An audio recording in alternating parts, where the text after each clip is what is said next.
আসসালামু আলাইকুম। আজকে আমি শেয়ার করব শিং মাছের চচ্চড়ি রেসিপি। আশা করি সবার অনেক ভালো লাগবে।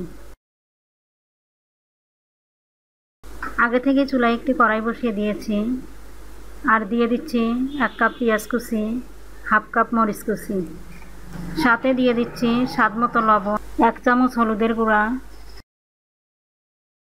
পরিমাণ মতো সরিষার তেল। আমি এখানে পেঁয়াজের পরিমাণটা একটু বেশি দিয়েছি, আপনারা আপনাদের পছন্দ মতো দিয়ে নেবেন। আবার বেশি পেঁয়াজ দিলে মিষ্টি মিষ্টি লাগবে, এজন্য পরিমাণ মতো দিতে হবে।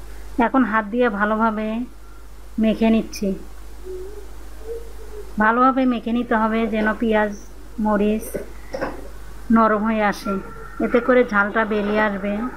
আমি এখানে কোনো প্রকার গুঁড়ামরিচ ব্যবহার করব না, এজন্য কাঁচামরিচের পরিমাণটা বেশি দিয়েছি। আর এখানে শিং মাছ আগে থেকে পরিষ্কার করে ধুয়ে রেখেছিলাম, সেগুলো দিয়ে আবারও ভালোভাবে মেখে নেব। এভাবেই করে আর দিয়ে দিচ্ছি 1 কাপ পানি, দিয়ে ঢাকনা দিয়ে ঢেকে চুলার জালটা অন করে দিলাম। সময় চুলার আঁচ মিডিয়াম থেকে একটু কমিয়ে দিতে হবে। 8 মিনিট রান্না হওয়ার পর ঢাকনা তুলে নিচ্ছি।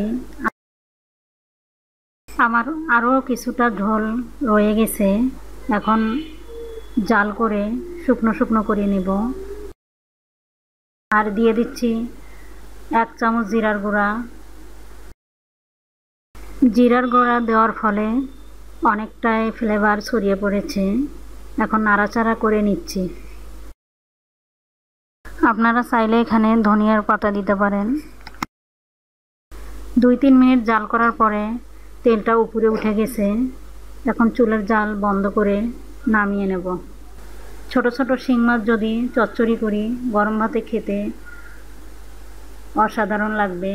এখন চুলার জাল বাড়িয়ে দিয়ে আলতোভাবে নাড়তে হবে যেন ঝোলটা তাড়াতাড়ি শুকিয়ে যায়।